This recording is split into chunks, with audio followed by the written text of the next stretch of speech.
Hello and welcome to the annual WriteHive conference. This year is packed with a ton of great sessions for writers, writing professionals, and the publishing industry.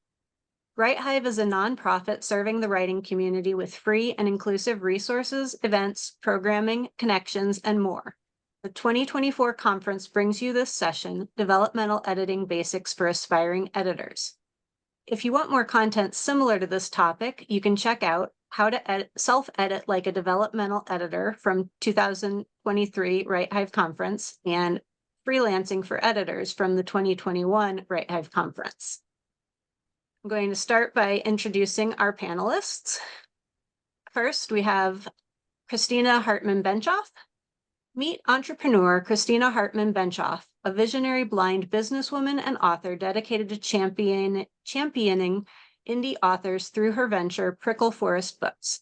As a fellow blind author who writes under the pen name Chrissy Hartman, she is attuned to the financial challenges faced by self-published and indie authors and is committed to providing affordable yet high-quality services, including author interviews, social media shoutouts, book reviews, developmental plot edits, sensitivity critiques, and soon to launch podcast one-sheets and author newsletter blasts. Her mission is to level the playing field for indie authors, ensuring every voice has the opportunity to be heard and celebrated. Chyina Powell is a multi-genre author as well as a freelance editor at Powell Editorial, as well as the founder of the nonprofit organization, the Women of Color Writers Circle, which offers a safe space for women of color to hone their craft. She has worked with wonderful teams such as Jeff and Ann Vandermeer, as well as first-time authors to finish their novels and share their stories with the world. In her free time, she can be found reading speculative fiction, drinking tea, or working on her own manuscripts.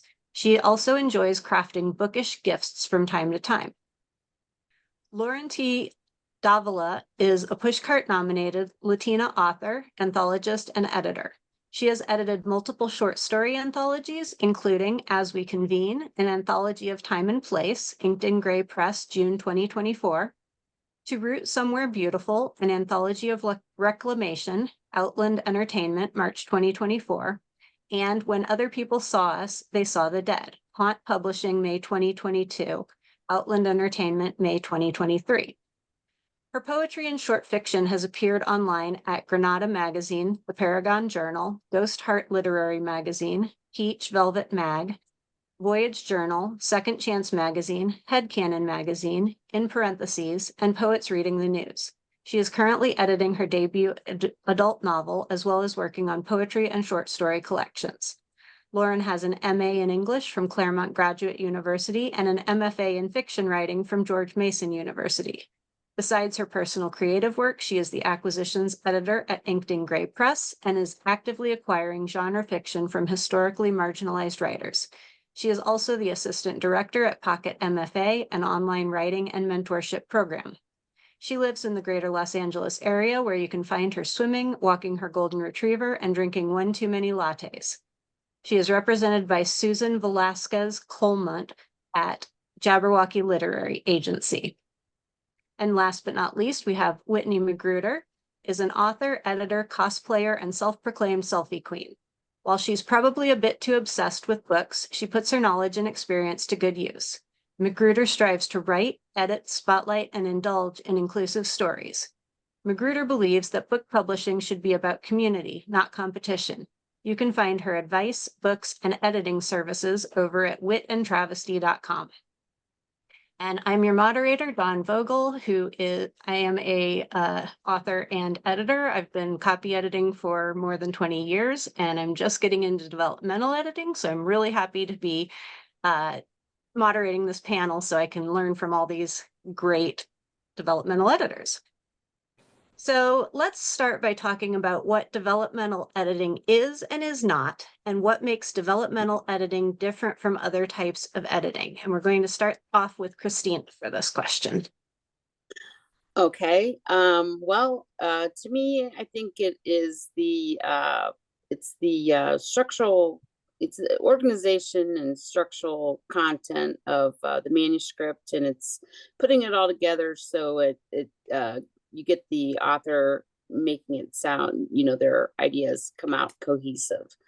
And as far as the difference, Is that right? The difference you wanted was that it's different because it doesn't I don't think it pinpoints or narrows in on the grammar and sentence structure of of sentences, and focuses more on the big picture of the book. That is for nonfiction, or the idea for, I mean, for fiction and the nonfiction, it is more the theme of the idea that you're trying to get across. So I like to think of developmental editing as an all kind of editing rather than just one or the other. It's sort of an in-between, at least for me, in terms of how my style goes for developmental editing. It's a lot of big picture and it's also a lot of small picture things. So for me, it tends to be a little bit half and half. So a lot of line edits and also some big picture, pacing elements, characterization edits, things like that. So I think in terms of what makes it different, I think it's different because it's really all it's a little bit of copy editing, a little bit of line editing, a little bit of big picture editing. It's sort of an all-in-one go, I would say. And Chyina. So like Christina said, it's developmental editing is structural, and it is a focus on more big picture aspects. But for me, when I when I have a client and they want a developmental edit, I kind of, as what Lauren said, I focus mainly on the structure, the plot bunnies, the story elements, things of that nature, making sure that the chapters flow nicely, that it makes sense, that if you have, clues, that they don't just die off and don't go anywhere. But I also do a line edit, a copy edit, but they're just not the main focus. And as far as the difference, I think that as Christina said, spelling, punctuation, they aren't really important in the developmental edit. You care more about making sure that there's a cohesive story, and that at the end of the day, your client is happy with what you're giving them, that their authorial voice is there, but grammar, all of that stuff is not as important. And Whitney? Right. Yeah. I mean, I agree with what's already been said, so I'll just add some extra thoughts that I have. When it comes to developmental editing, the main difference is that if I were to be copy editing or line editing, I'm usually referencing some kind of style guide or just a list of already set rules, like we spell this word this way pretty much all the time, right? Unless it's a fantasy novel, and then we create new spellings for things, right? But with developmental editing, it's more like I'm turning to the author and saying like, well, according to your world, these are the rules, and I'm helping you keep your own rules. Like, is the magic doing what it's supposed to? Even if it's a nonfiction, even if it's a memoir, for example, it's still like just trying to understand the world that the characters are in, and just, is everything making sense for the reader? Basically, are we setting expectations and then keeping them throughout the story or the plot? That way, when there is a twist, or when our main character, despite it all, comes up with a solution that works for them, or hopefully works for everyone else, it lands that much more, because we all know what the rules are, and we know how they overcame the like the oppositions put against them.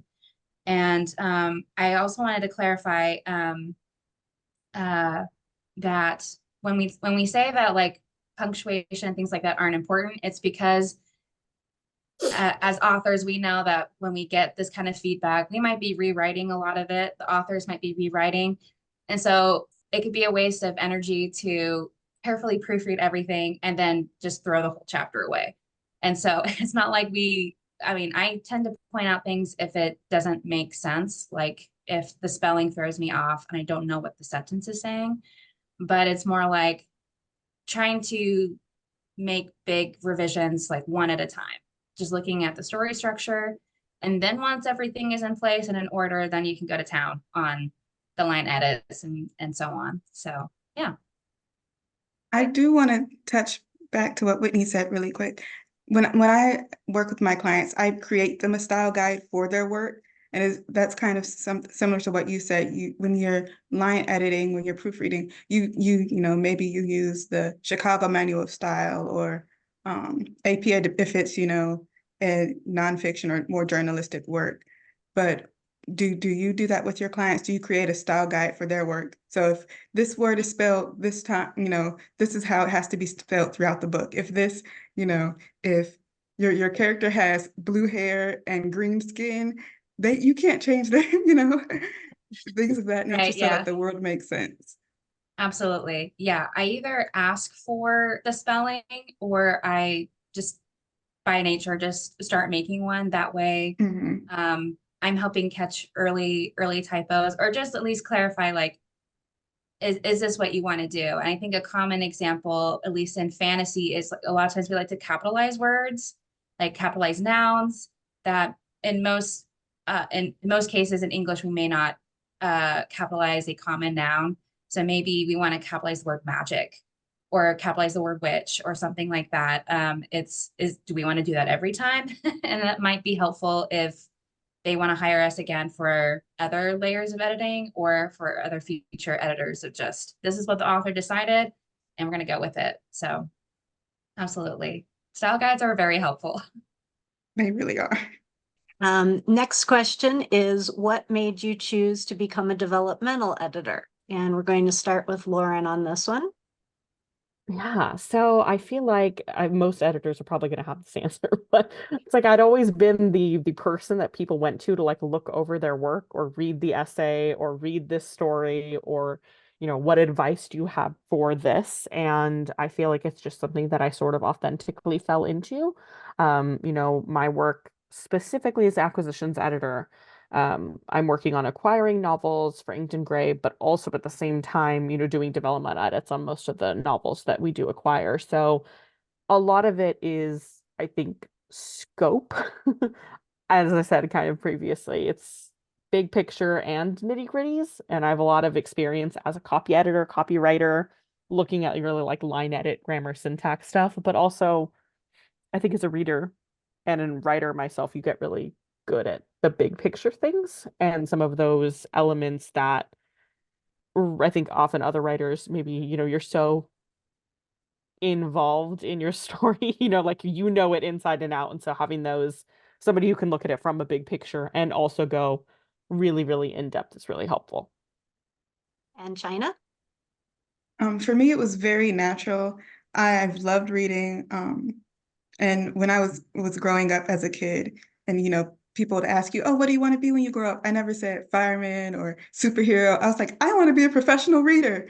I was an extremely huge nerd, and still am. But anyway, when I got older and started learning about editing and what it was, I'm like, huh, that's pretty close to being a professional reader. And so when I went to graduate school, I started taking courses all about editing, and I knew that's what I wanted to do. I was able to work with wonderful copy editors. And then I realized that my strong suit was in developmental editing. I enjoyed watching, you know, maybe just a rough idea become a complete manuscript. I loved helping authors flesh things out and working with authors through their process, helping them become stronger writers and grow as a writer. And kind of as what I said before, I loved, you know, figuring out their personal style and helping them determine who they are as an author. So it was very natural for me. Love that, becoming a professional reader. I think, yeah, I think that's what I wanted too. And I didn't realize it as a child. Whitney, how about you? Yeah, I love that idea of being a professional reader. And I think that's one of the positives of social media is that it has made it all the more easier to find clients to, yeah, become that professional reader. I feel like in the past it was like, that's a very nice thought, like wanting to be the president or something, but it's like, it's very like reasonable and a lot easier to become a professional reader. I feel like somewhat similar. I have always been interested in book publishing. I wanted to be an author and I became an author. And I already knew at a young age that being an author would take a lot of work and that I wouldn't always have like part-time or full-time pay behind that. I understood that a lot of my favorite authors had other real jobs, quote unquote, real jobs. And so I thought, well, if I'm an editor, then I'm at least in someone else's book. And again, being a professional reader, right? Getting to read books before they hit the shelves. And I think as I evolved as an editor, I decided that I wanted to specifically go into developmental editing because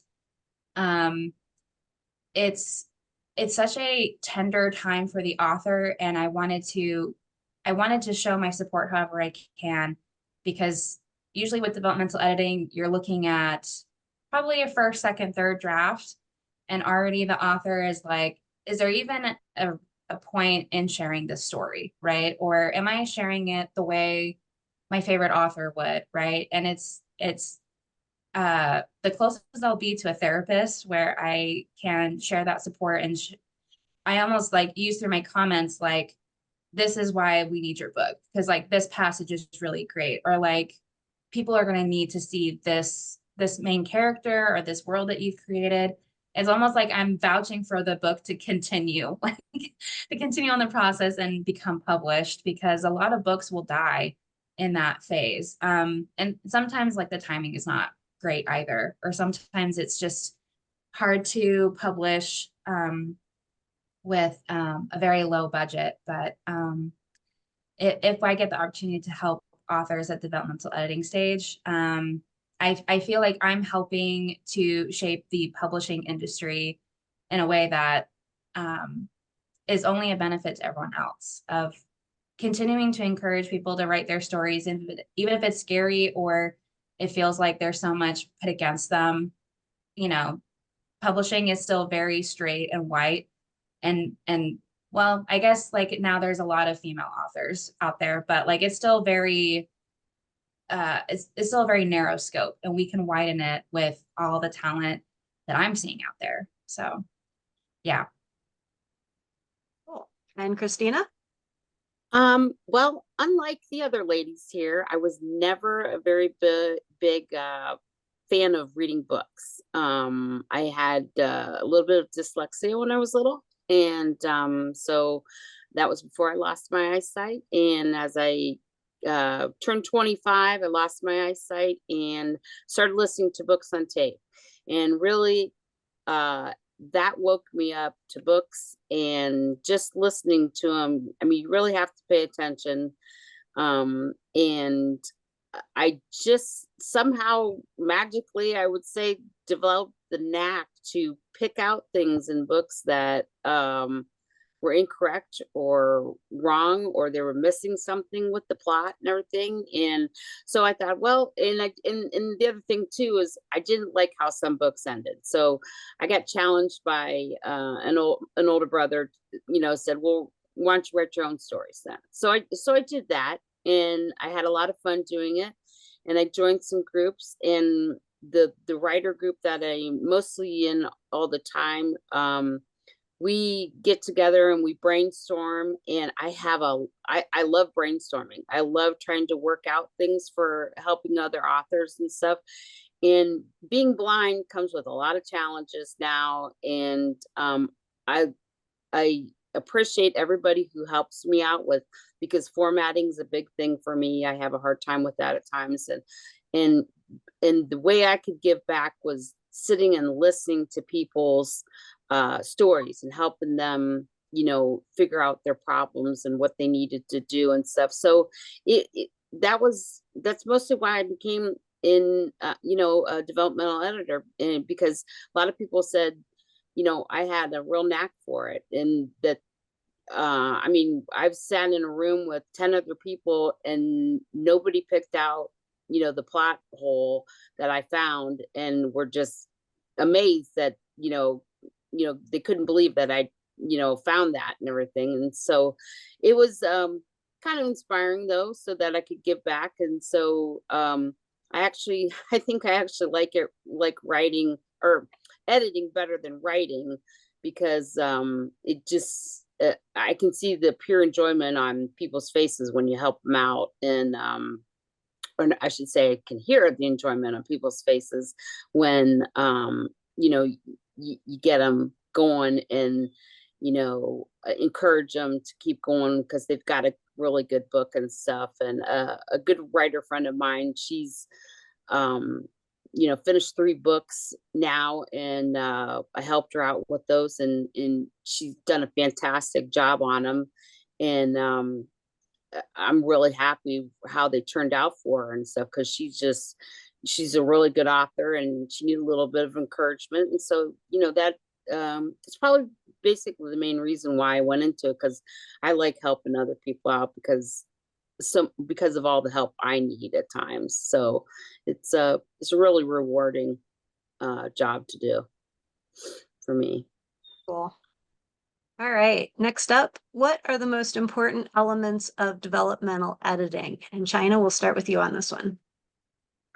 I believe that first and foremost, we as developmental editors have to strive to keep the voice and the style of the author. We are not here to rewrite our client's work or turn it into our style or make it sound how we would want it to sound. We're to help them shape, hone their style, and then clean it up so that they can have a, you know, a final product they're proud of, whether they decide to publish or if they keep it, you know, just for themselves. That's the biggest point for me, is making sure that our author's voice shines through, even if maybe they use different narrative styles throughout the manuscript. Their voice, it has to sound like them at all times. And for developmental editors, sometimes we get projects that they worked on chapters 1 through 5 2 years ago, and then they finished it, so it sounds completely different. We have to make sure that that voice sounds, you know, similar, that voice is the same and constant throughout. Another aspect I think is important is keeping in constant communication with your author and encouraging them, as Whitney said earlier. I keep in contact with my clients regularly, letting them know, hey, this is where I'm at so far. Do you want to see where I'm at right now? Do you want to wait until I have the entire thing, you know, I've gone through the entire manuscript in this pass, because I do multiple passes of each manuscript I work on, you know, as most developmental editors do. I tell them if they have a question, if they realize that maybe they forgot to add something in the draft they sent me, they can come to me. And I have a website, and on my website, if you don't want to use email, you can talk to me through my chat box in my website. It's always me. There's no, you know, AI or anything like that. You can ask questions about that. We have to remember that the revision process is long, it's grueling, and for a lot of writers, especially newer and emerging writers, it's scary. Like, you have this huge hulking, you know, 300-page manuscript, and you're like, what's next? So it's my job to remind them that their story matters, that it deserves to be out in the world, and to support them if they have those questions. And another thing I want to just say is that the world has to make sense for that world. It doesn't have to, you know, be realistic at all, but, you know, from point A to point Z, everything should make sense. We shouldn't have any, oh, well, and then this happened, and then you never see these characters that you thought were the main characters ever again, you know, those Yep. big issues. So you have to make sure that the world makes sense for the story that your author is trying to tell, that there aren't any big Deus Ex Machina scenes for me. You want to have a story that's engaging as well throughout. Sometimes authors get super in love with their work, but you have to remind them to kill their darlings. Like, we don't really need any of this description on, you know, the color of this person's, you know, round orbs, or however they want to describe their eyes. Yeah. So, you know, we don't need all of that. We have to make sure that we let them know, you can keep this, and I tell them to put it in a junk folder. Keep it, just not in this manuscript. Like, you can have it and save it for something else, but it doesn't need to be here. All right, Whitney? Yeah, those are all really important things. I want to reiterate that yeah, what the author wants to accomplish with the book is very important. I feel like, and I want to specifically talk about genres. I feel like genres can be very restrictive for some authors where they want to try different things. And being an indie author gives gives people the permission to genre bend or even blend genres. Like we're seeing romantasy, for example, as a meshing of two different genres into one. And so I try to prioritize what the author is trying to do with this book. And then if I run across something that is confusing or something that I'd recommend, I usually form it in a question, like in a comment of just, this is what I'm reading. Did you mean this? Or like, are you trying to do this, that, and the other? Again, I don't try to sound like sarcastic or rude or anything. It's more of just like, if this is what you want to do, we might want to like maybe add some more context so it's a little bit clear what we're trying to do here, you know? That way it's still the author's in control, like the author has a say in their own world, their own character's story, if that makes sense. I think an example that comes to mind is like if we want to maybe jump forward or back in time. I feel like that's an element that happens a lot in memoirs as well as fiction or mystery. A lot of different genres where we want to go forward or backward. And I'm always like, let's do it, but let's also make it clear where we are and how far we've jumped. That way, when we return, we've all returned, and we're following the author as they tell their story. And so, I think at the end of the day, developmental editing is a lot more creative than say line editing or proofreading. And so I try to keep that creativity alive. Christina? I would have to agree with both the ladies, and it's definitely important to me is keeping the author's voice and letting them tell the story, but making sure they stick within their I guess would say their genre, so that it doesn't they don't lose their audience and everything. So I really enjoy helping them do that, but by no means do I ever want to take their voice away from them. So I had an author or an editor do that to me one time, and it was just very discouraging and everything. So biggest thing is to encourage them, but maybe point out a few things here and there along the way to pump them up and pump up the story just a little bit, because I've read tons of books over the last 15-20 years that have just been fantastic, and I hope every one of them got out there and stuff, because they've just been really amazing books, and to be in that little part of helping them out, make their whole story gel together and stuff, just it's a great feeling, and on both ends, for the author and for me. So I'd say mostly making sure the author has their voice too. All right. And Lauren? I think the most important thing for me as a developmental editor is honing the writer's voice. Like authorial voice and authorial intentionality are so important.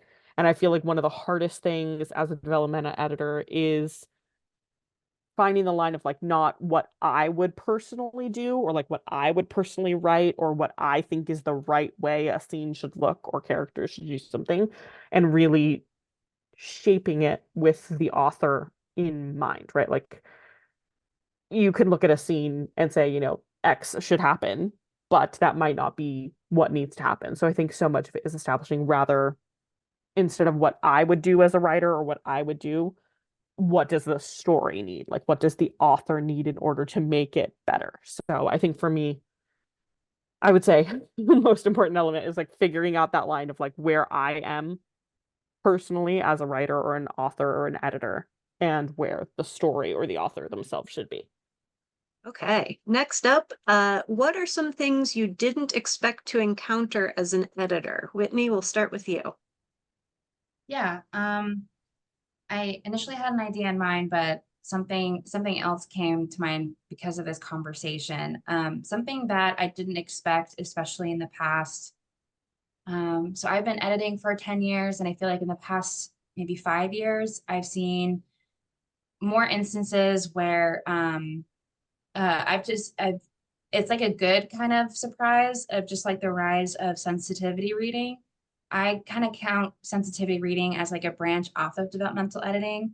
And to clarify, sensitivity reading, that's more like maybe not like an editor is going through your book, but like a reader, someone who encapsulates the experience that maybe you as the author have not experienced or cannot experience. For example, in my book that I released, The Throwaway Queen, my main character is a mother. I'm not a parent yet.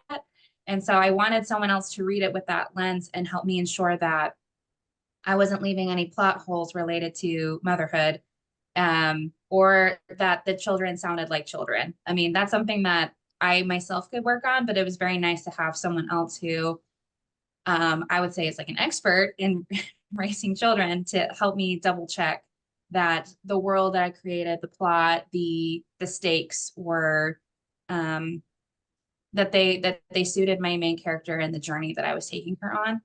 And the thing that I didn't expect was just meeting more and more authors that have these characters. And sometimes before, even during, I tell them like, I can maybe continue to work, but definitely work with a sensitivity reader, or maybe like I'm not the editor for this project. And sometimes as an editor, when, especially if you're on a contract or freelance base, you want to collect as many projects as possible. But I think it's very important to know when you are suitable for a project. I want my authors to have the best chance they have of knowing that when they publish a book that it resonates with their readers as opposed to backfiring, making readers feel uncomfortable, or quite frankly, sharing like an experience that is very untrue or very harmful. Even in fantasy or fiction, like we still want to do that. And so that's something that I didn't expect when I, was younger, and like, yeah, I can be an editor. I can edit any book. I feel like depending on the genre or the main characters, it might be better to pass it off to someone else that we trust. Christina? For me, it's been when I've had authors want me to fact check or give them legal advice, and I tell them right off the bat, I don't do either one of those for you. I ask that they, if they need fact checking, they do that, beforehand and everything, because that's a lot of time. And if they want their manuscript back in a certain period of time, I can't do that. I have a degree in history, and I will just go down so many rabbit holes and find all kinds of information for you that you don't want in your book, but I think is interesting to have there. So, so when people started asking me to do that, I was like, maybe we better step back here a little bit. I think you need to find somebody else to do this, because I'm not that person and everything. So that's pretty much been the biggest thing for me, that I never expected somebody to ask me to fact check or give them legal advice about copy editing or liability, if does this sound slanderous or something, because I'm not a lawyer, and I'm not a fact checker. So that's one of the things I don't do. So yeah, I also have a degree in history, and yeah, the desire to go down those rabbit holes is real. Oh yeah. Okay. Next up, Lauren. Oh, that's a really good question. I'm trying to think. I feel like maybe the only thing I can really think of is maybe some expectations of what a developmental editor is. I think some of the times it seems like such a nebulous title, like that some authors I've worked with in the past or some writers maybe think it's something that it isn't, right? Like they think it might be a very specific line edit and only a line edit or a beta read, which in some ways a developmental editor kind of is a beta reader. Like you want that experience of what a reader is going to have, but I think for me, I think it's a lot of the time the expectations that are put forth, like what a dev edit is or what it looks like, or I think in some ways this is also something I've encountered, right? Like some people think a developmental edit is really like a or R&R, like a revise and resubmit kind of vibe. Like I'm going to rewrite the whole novel.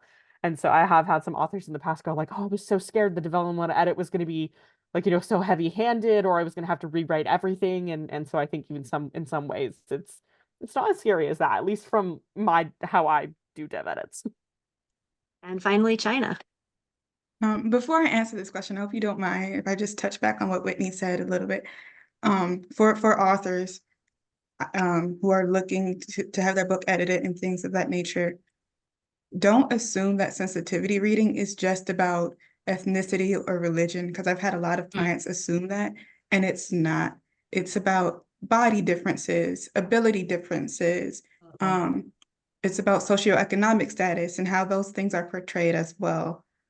Even geographic locations and things of that nature. Like in the 90s, almost every movie that made in the US set in Mexico had this weird yellow tint to it for some reason. That's something that a sensitivity reader would be like, the sky is the same. It's not yellow. So I do want to clarify that. And I've seen, because I am a sensitivity reader, and so I've seen many times where they thought, well, why didn't you comment on this? I just thought that sensitivity was about, making sure people have different cultures. And like, that's part of it, yes, but there's more facets to it. So just to clarify that, I didn't want, if you think you may need a sensitivity reader, most sensitivity readers will be like, if you give me a rundown of your book, I can let you know if you need a sensitivity reader, if you can go through an editor, things of that nature. But one thing that I did not expect was the haggling. As a freelance editor with my own company, like for some reason people assume that they can make the price as like what they want. I've actually had a prospective client say, what if I give you $5 an hour and give you exposure? I'm like, I can't eat exposure. I cannot pay my bills with exposure. Oh my gosh. Yeah, so, and there are people who feel like you shouldn't have to pay for editing, and they think that beta readers and critique partners will do that for them. That's not what they're there for. And so sometimes I have to, give them a reality check. But that's definitely something I did not expect to encounter when I went into editing. And another thing was that the assumption that developmental editing is the same as ghostwriting. I see that so much, where people assume, oh, I just give you an idea and you write it for me and everything, and you do all the work, and then I just have my name on it. That's not what developmental editing is. Like, I can help you if you have a few chapters and you're not sure where to go. I can help you through that, but I'm not going to write your book for you. And if I was, I would not be charging the prices that I do. I would be charging a lot more. And those are some things that that really surprised me and kind of still shock me as they happen. Yeah, definitely. Okay. As you're getting started, how do you find projects and writers to work with? And we'll start this one with Christina. Oh, okay. Well, I set up a website I do lots of writers conferences, and I go to book fairs as an author, and I always have a pamphlet or a business card out as an author and as an editor, and for people to pick up, because I found that a lot of book signings or book fairs, festivals, that a lot of the authors walk around checking out all the books, and I probably given out more editor cards than I've given out, for my author, and as an author, and then I've done a couple of podcasts, to advertise that, newspaper articles, magazine articles, just in word of mouth. A lot of my business comes from word of mouth and everything. So I have a lot of great writer friends who like my work, and they've passed on my name. So that's how I've drawn a business. Lauren? Yeah, so as I said, most of my work that I've done so far as a dev editor has come either from my work as an anthologist, because I compile a lot of anthologies together. So I dev edit all of those stories. And then I'm also doing dev edits for anything that I acquire with Inked in Gray. I also do freelance work on the side, though. So most of the time, people will reach out to me just by my contact on my website, seeing if I have any space available for doing specific edits. And as I said, I do copy edits and line edits and developmental edits as well. So I would say the most organic would be through my website. Every once in a while, somebody will reach out to me on social media and see something that I've helped work on before or helped refine, and we'll reach out through those ways. But most of what I've done in terms of developmental edits so far has been work on the novels that I've acquired or work on short stories for collections that I'm putting together. Chyina? I think that most of my clients come through, like Christina said, recommendations. I get about 80% of my clients through recommendation of people I've worked with before, people who know my work. I also have a website, a Google profile. You can see reviews, things like that. I love attending conferences, attending book fairs, as an attendee, but also, hey, just so you know, I'm an editor. I've been on multiple podcasts and have had multiple opportunities to be in magazines and things of that nature. And social media is now a great way to get your name out there if you are an editor, if you're looking for projects.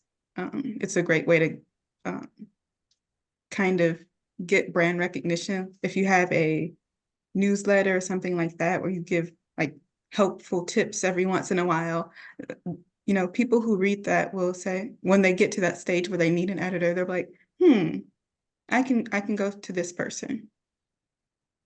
And Whitney? Yeah, along with just a mix of all those different pieces of great advice, I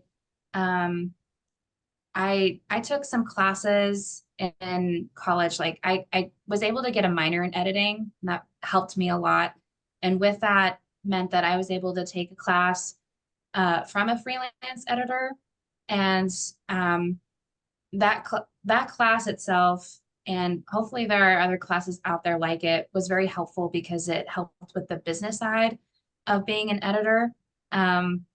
That way, yeah, you're not running into as many folks that are haggling you and trying to nickel and dime you on your own services.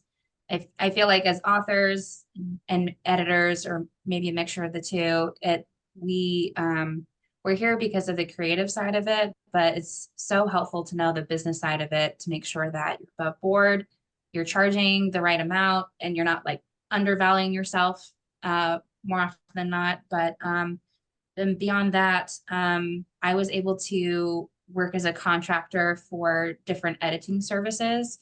And that might be a great way to start out getting work from people you don't necessarily know because someone else is doing the networking. That's a great way to get the editing experience that a lot of authors are looking for. And then transitioning to your own work or maybe even working for a publisher someday. I think that's a lot of people's aspirations. And so for me, I've always done editing on the side. And then now, because of all my time and experience, I've been able to essentially have my own business and do my own networking and find my own clients. And so it may take some time to build that up, but I feel like just like there's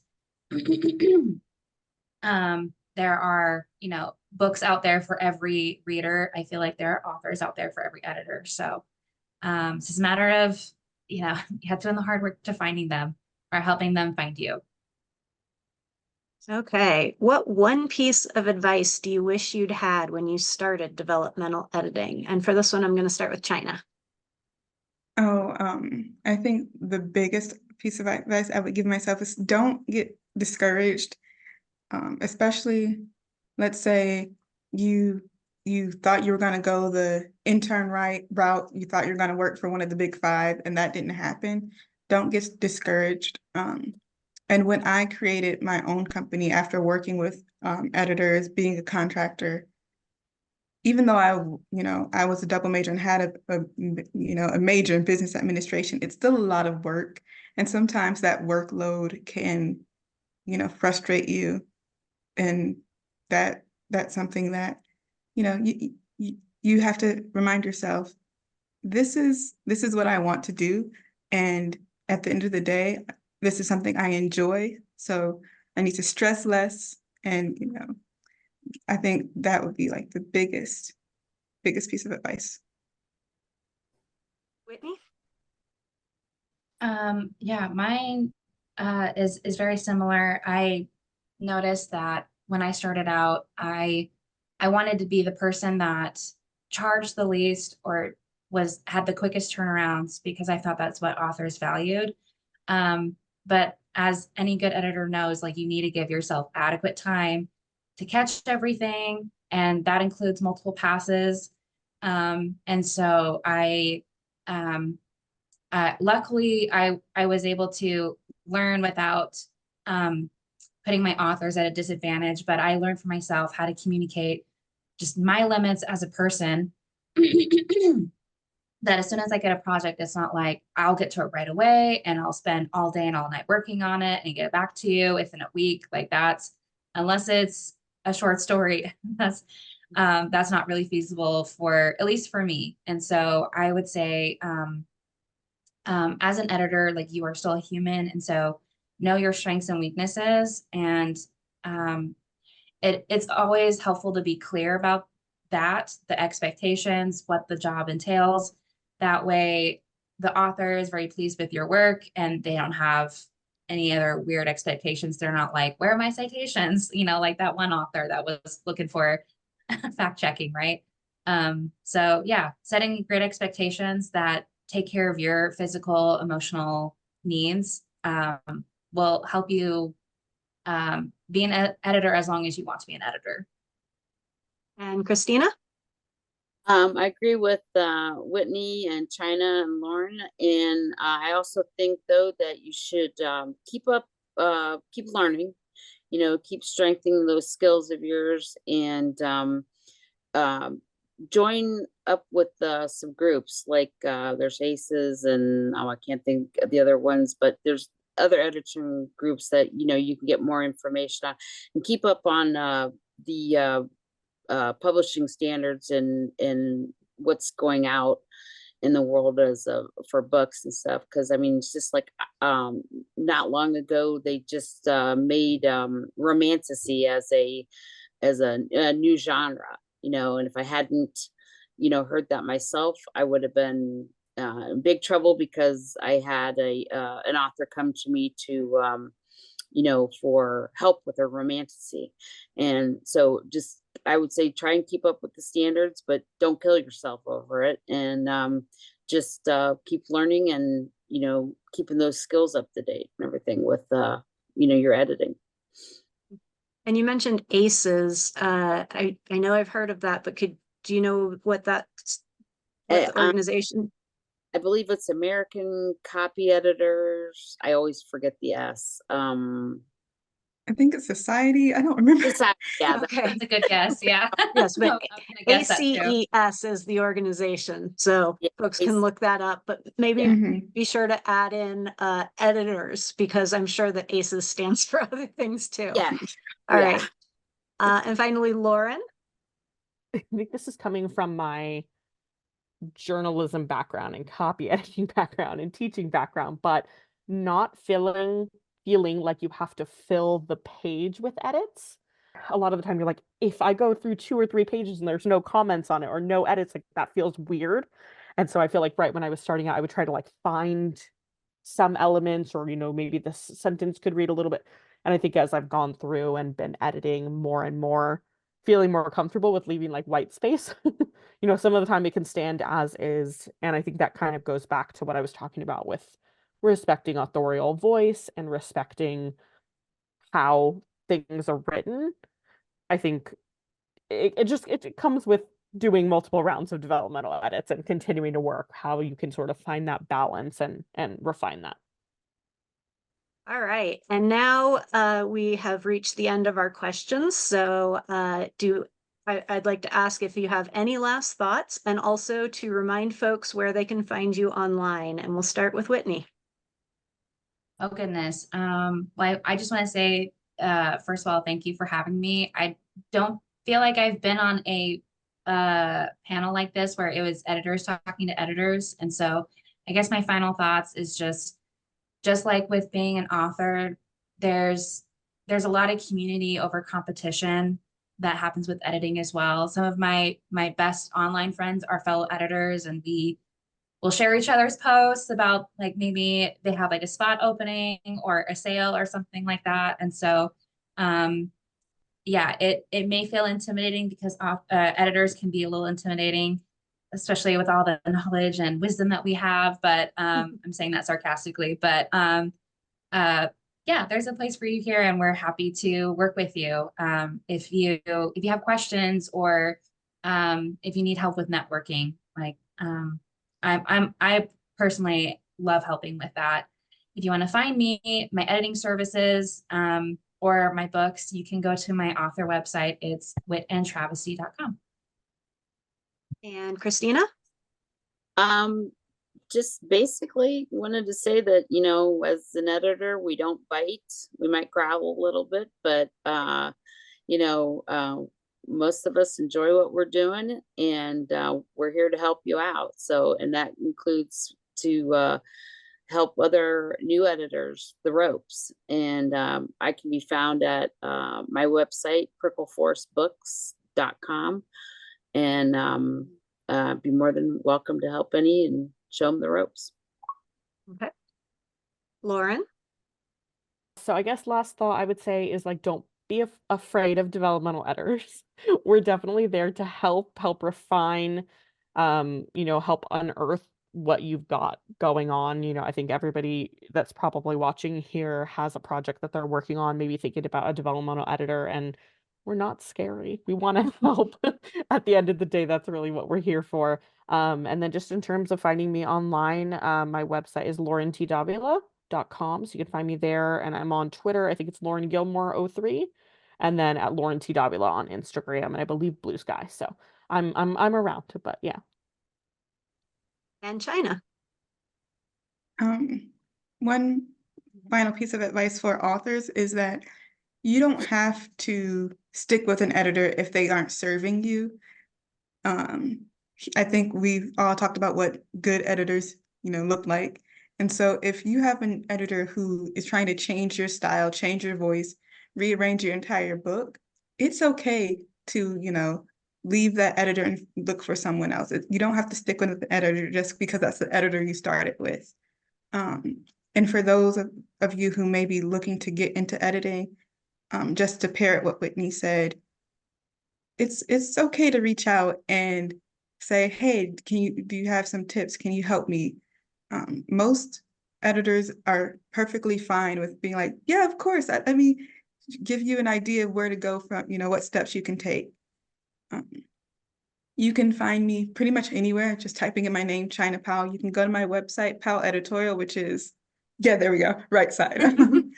You can and find me there. You can, if you have questions, I'm on Twitter, Instagram, Blue Sky, at Chyina P or at Chyina Powell on all of those. If you have questions, you can also, go to my website, use the chat box, ask a quick question, friend me on Discord. I'm literally always on Discord. It's actually an addiction and I need to stop.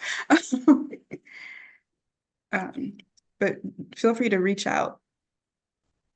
Great. Thank you all for this wonderful conversation about developmental editing. And I look forward to sharing more editing advice and stories with other folks. And thank you, attendees, for coming to our panel on developmental editing for aspiring editors.